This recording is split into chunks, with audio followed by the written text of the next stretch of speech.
There have only been two Milestone products in our industry to date. The first was Apple II in 1977. The second was the IBM PC in 1981. Come on. Let's be fair.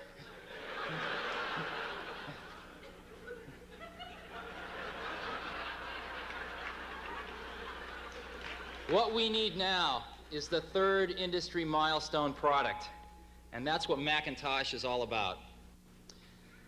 We've been working on this thing for over 2 years now.